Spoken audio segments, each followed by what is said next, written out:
sejam bem-vindos novamente ao meu canal e hoje vamos fazer uma breve análise de um edital de leilão extrajudicial.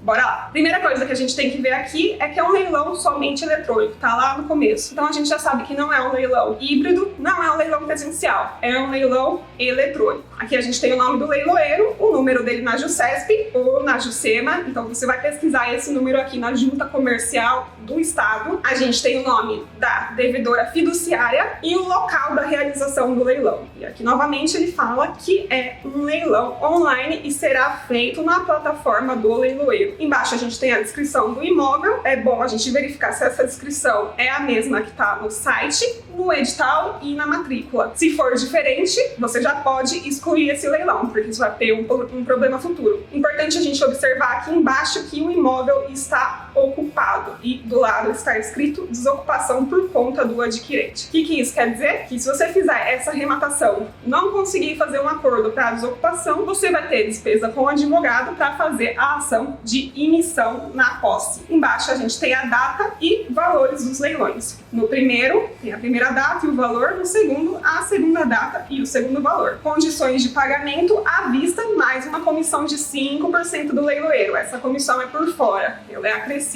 nas despesas ao valor da arrematação. Então, sempre que você for fazer uma arrematação, tem que ter o valor do leiloeiro. Geralmente, esse valor é pago à vista na conta do leiloeiro. E se você não pagar, a arrematação não continua. Interessados em participar do leilão de modo online, cadastrar-se-ão no site do leiloeiro e se habilitarão com antecedência de até 1 hora, sendo que os lances online se darão exclusivamente através do site, respeitando o lance mínimo e o incremento estabelecido. Todo leiloeiro pede essa inscrição 1 hora antes? Não. Tem leiloeiro que pede que você envie os documentos com registro em cartório e tudo, reconhecimento por correio. Então é importante você dar uma olhada nos editais e ver qual que é, com antecedência, o que o leiloeiro ele exige. Os fiduciantes serão comunicados na forma do parágrafo 2º-A do artigo 27 da Lei 9.514 de 97, que é a Lei de Alienação Fiduciária, das datas, horários e locais da realização dos leilões fiduciários, para, no caso de interesse, exercer o direito de preferência na aquisição na forma estabelecida no parágrafo 2º-B do mesmo artigo, devendo apresentar manifestação formal do interesse. O que isso quer dizer? Todo devedor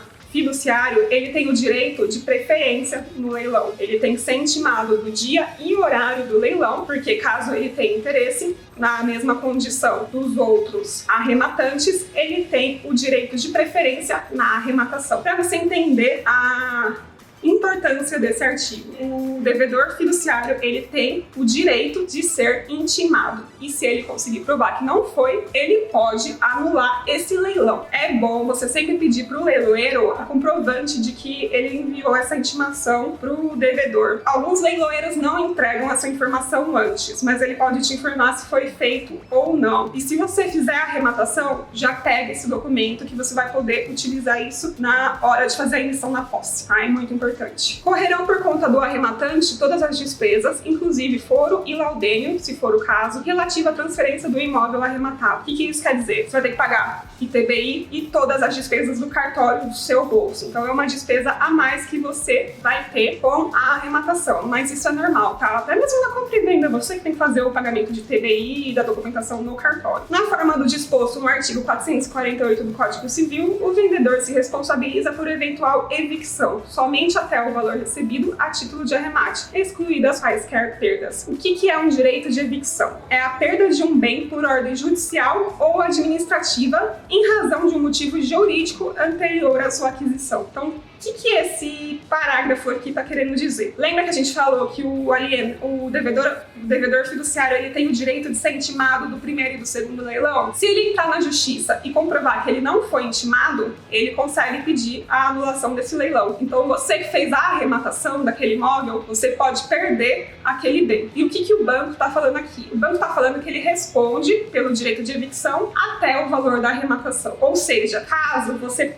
perca a arrematação desse bem, bem, o banco vai te devolver o valor da arrematação. Só que o que a gente pode entender aqui nesse parágrafo? E o dinheiro que você pagou de TBI e o valor que você pagou do cartório de registro de imóveis? Eles não estão cobrindo. Então isso aqui é um risco que você tem que estar ciente de que você pode correr. O arrematante terá o prazo de 24 horas para efetuar o pagamento da totalidade do preço e da comissão do leiloeiro, correspondente a 5% sobre o valor do arremate, inclusive o devedor fiduciante, no caso do exercício do direito de preferência na forma da lei. Aqui, como esse leilão só aceita pagamento à vista, não aceita parcelamento, nem fazer um contrato de alienação fiduciária, esse edital está pedindo que o valor seja pago à vista em até 24 horas da arrematação. Se for feito depois, você vai perder essa arrematação e vai ter que pagar as multas que está estabelecida aqui no edital. Então, você tem que pagar tanto em 24 horas o valor da arrematação, quanto 5% do valor do arremate. Fique tranquilo que o leiloeiro vai te mandar por e-mail a forma de pagamento, tá? Caso haja arrematante, quer em primeiro ou segundo leilão, a escritura de venda e compra será lavrada em até 60 dias contados da data do leilão. Lembrando que a escritura, quem que vai pagar as custas é o arrematante. Correrão por conta do arrematante todas as despesas relativas à transferência do imóvel arrematado, tais como taxas, alvarás, certidões, ITBI, Imposto de Transmissão de Bens Imóveis, foro e laudêmio, quando for o caso, escritura, emolumentos cartorários, registros e etc. Isso aqui a gente já tinha entendido anteriormente, mas eles acharam por bem deixar bem claro, né? A escolha do tabelionato de notas responsável pela lavratura da competente escritura caberá exclusivamente ao vendedor. Ou seja, quem vai escolher aqui qual que vai ser o tabelionato de notas vai ser o banco, que é o dono do imóvel. Todos os débitos incidentes sobre o imóvel que tenham fato gerador a partir da data da realização do leilão serão de exclusiva responsabilidade do arrematante. O que isso quer dizer? Que a partir da data da arrematação, condomínio, água, luz, tudo isso é responsabilidade do arrematante. Isso a gente entende também que os anteriores não são de responsabilidade do arrematante, são de responsabilidade do banco vendedor. As demais condições obedecerão ao que regula o decreto 21.981 de 32, com as alterações introduzidas pelo decreto número 22.427/33, que regulam a atividade da leiloaria. Então, esse foi o fim aqui do nosso edital. Vamos deixar algumas coisas claras então. Os débitos anteriores à arrematação correrão por conta do vendedor, ou seja, dívidas de condomínio, dívidas de IPTU anteriores à arrematação são todas de responsabilidade do banco. O banco não vai devolver qualquer valor de TBI ou gasto com cartório, contudo, ele vai devolver o valor da arrematação em caso de